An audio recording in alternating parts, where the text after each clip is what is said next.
இந்த ஆடிக்கு நம்ம சென்னை சில்க்ஸ்ல up to 50% off combo offer, uniform sari collections எல்லாம் சேர்ந்து சேவிங்ஸும் பிளாஸ்ட், கலெக்ஷன்ஸும் பிளாஸ்ட்.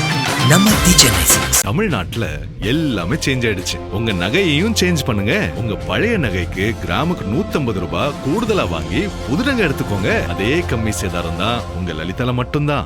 தாவேகா ஆட்சியமைத்த பிறகு முதல்வர் ஜோசப் விஜய் தலைமையில் இரண்டாவது முறையாக அமைச்சரவை கூட்டம் 16/7/2026 அன்று கூடியது.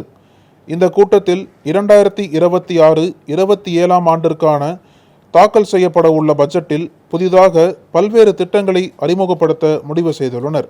ஒவ்வொரு திட்டத்திற்கும் வெற்றி தமிழகம் என்ற பெயர் சூட்ட உள்ளனர்.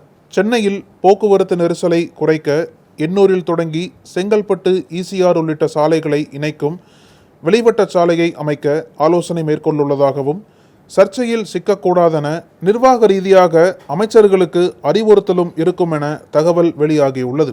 பல்வேறு துறைகளில் பல திட்டங்களை எதிர்பார்த்தாலும் மிக முக்கியமாக தொழில்துறை பட்ஜெட் கூட்டத்தொடரின் எதிர்பார்ப்பு அதிகப்படியாக உள்ளது. வெளிநாடுகளுக்கு பயணம் செய்து தமிழகத்திற்கான தொழில் நிறுவனங்களை தேடி கண்டுபிடித்து தொலைநோக்கு பார்வையோடு வேலைவாய்ப்பு, பொருளாதாரம், முன்னேற்றத்தை முன்னிறுத்தி இந்த பட்ஜெட்டில் பல திட்டங்களை அறிவிக்கப் போவதாக தாவேகாவினர் கூறுகிறார்கள். அதில் முக்கியமானது வின்ஃபாஸ்ட் நிறுவனத்துடனான டீல். வின்ஃபாஸ்ட் நிறுவனம் தூத்துக்குடி சிப்காட் தொழில் பூங்காவில் மின்சார கார் உற்பத்தி ஆலையை அமைக்க தமிழ்நாடு அரசுடன் 2024 புரிந்துணர்வு ஒப்பந்தத்தில் கையெழுத்திட்ட நிறுவனமாகும். பின் டிசம்பர் 2025 மற்றொரு விரிவாக்க ஒப்பந்தம் கையெழுத்தானது. மின்சார பேருந்துகள், மின் இருசக்கர வாகனங்கள், சார்ஜிங் உள்கட்டமைப்பு இவற்றை உற்பத்தி செய்ய திட்டமிட்டிருந்தது. இந்நிலையில் கடந்த வாரத்தில் ரமேஷ் டீம் வின்ஃபாஸ்ட் நிறுவனத்துடன் டீல் பேசி துறைமுக கட்டுமான பணிகள் அனைத்தும் வின்ஃபாஸ்ட் நிறுவனத்திற்கே வரும்படி பார்த்துக் கொள்கிறேன் என உத்தரவாதம் அளித்துள்ளது. அதற்கான A to Z வேலைகளை முடித்த கையோடு தூத்துக்குடியில் இருக்கும் வின்ஃபாஸ்ட் மின்சார கார் நிறுவனத்தின் விரிவாக்கத்துக்காகவும் தொழில்துறை அமைச்சர் கீர்த்தனாவிடம் பேசி காய் நகர்த்தியுள்ளார். ஏற்கனவே ரமேஷ் மூலமாக செய்த விவகாரம் வெளியில் கசிந்து வெட்ட வெளிச்சமானதால் இம்முறை அந்த தவறு நடந்துவிடக்கூடாது என்று ரமேஷ் அண்டர் டீலிங் பார்த்து கொண்டு வெளியில் வேறு ஒரு டீமை களமிறக்கியுள்ளாராம். அந்த team Deepa Ranganathan, Reynold Regan தலைமையில் பிரபலமான கார் உதிரி பாகங்கள் தயாரிக்கும் நிறுவனத்துடன் கைகோர்த்து அதனை தமிழகத்திற்கு கொண்டு வருவதற்கான டீலையும் லண்டனில் பேசி முடிக்க திட்டமிட்டுள்ளனர். இதில் தீபா ரங்கநாதன் ஆரம்ப காலகட்டத்தில் வெளிநாடு சென்று படிக்கும் மாணவர்களுக்கு அனைத்து ஏற்பாடுகளும் செய்து கொடுக்கும் பணிகளை செய்து வந்துள்ளார்.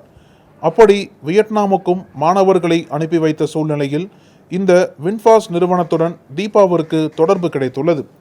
அதனைத் தொடர்ந்து அரசியல் ஆலோசனை நிறுவனமான ஐபேக் நிறுவனத்துடன் இணைந்து அரசியல் வியூகங்களை வகுத்தும் வந்துள்ளார். அப்போது இவருடன் இணைந்து பணிபுரிந்தவர்தான் ரெனால்ட் ரீகன்.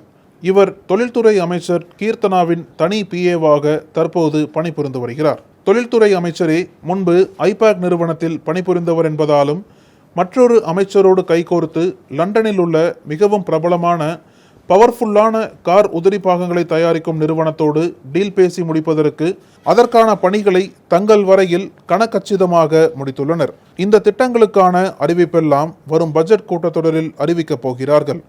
அது ஒரு புறம் இருக்க, முன்பு எப்படி முன்பணமாக 100 கோடிக்கு 25 கோடி என பேரம் பேசப்பட்டதோ அதேபோல லண்டன் கார் உதிரி பாக நிறுவனத்துடன் டீல் பேசி முடித்துள்ளதாக தகவல் கசிகிறது.